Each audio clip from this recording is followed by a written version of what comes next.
421A is essential to build rental housing in New York, affordable housing in New York. So now that it's coming back, how are things going to change for you guys at Forest City? Well, instantly it's going to allow Pacific Park Brooklyn to continue and for us to build it as quickly as possible, because without it, it would not be possible for us to keep the timeline. So that's critical. We are supporters of labor, so it legitimizes something that we've believed for a long time, which is that union labor is safer, higher quality, and important to the backbone of New York City. I think that the chilling effect of not having it is just now starting to appear, and I think if we can avert what I think is a disaster of sorts by just completely having a complete standstill of new affordable housing, I think that we have an opportunity to do that before the damage really kicks in. You spoke a little bit about how union labor is vital to New York. What steps can be taken to make sure that non-union labor adheres to the same safety standards and quality standards? The first thing I'd say to you is that this is for buildings that are over 300 units, and so clearly you're talking about scale, where union is important because of the need for safety and performance. This is going to level the playing field where non-union workers are going to be elevated, because it's really creating an environment where open shop is acceptable. But was it harder for us to make our returns?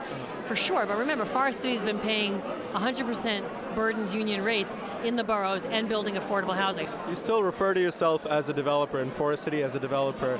You guys are now a real estate investment trust, and REITs by nature are a little bit skeptical about development. They have to answer to shareholders every quarter, and development is a long game. So how do you reconcile being a developer with being a REIT? So that's a great question, and I would say that we've been a public company well before we became a REIT, so we understand the market and the idea that investors don't always have the kind of patience associated with development. But let's be clear, the investment community wants a growth story, and year-over-year NOI isn't necessarily the only story that presents the most captivating growth story. To my mind, it's the balancing between the operating portfolio, which is solid, strong, steady, and diverse, and a development story that's some percentage of that asset base, not enough to sink the ship in a downturn, not to get out over our skis, but to do something with such high barriers to entry that the rewards are big. You've come a long way since then. You're actually getting honored tonight. Can you talk a little bit about that? And I also wanted to ask if they've told you you've got to keep your speech very short, just given the nature of REBNY. So I should say first that I believe in being brief, be brilliant, and be gone. Tonight, for me, this award is, I'm a proxy. I'm a proxy for an industry that's finally gotten their head around the fact that women have been overlooked and underrepresented. And for that, this award is really for all of those women. And for a borough, or all of the boroughs outside of Manhattan, that have been overlooked and underserved by the REBNY community. You talked a lot about this in our cover story last month as well for The Real Deal. One thing I wanted to ask you, which is, you kind of took the approach where it's a brick wall and you run through it. And so did MaryAnne, and so did a lot of other women at the top of the industry, Darcy and Tara Stakem. That is one approach, and that worked for you because you're you.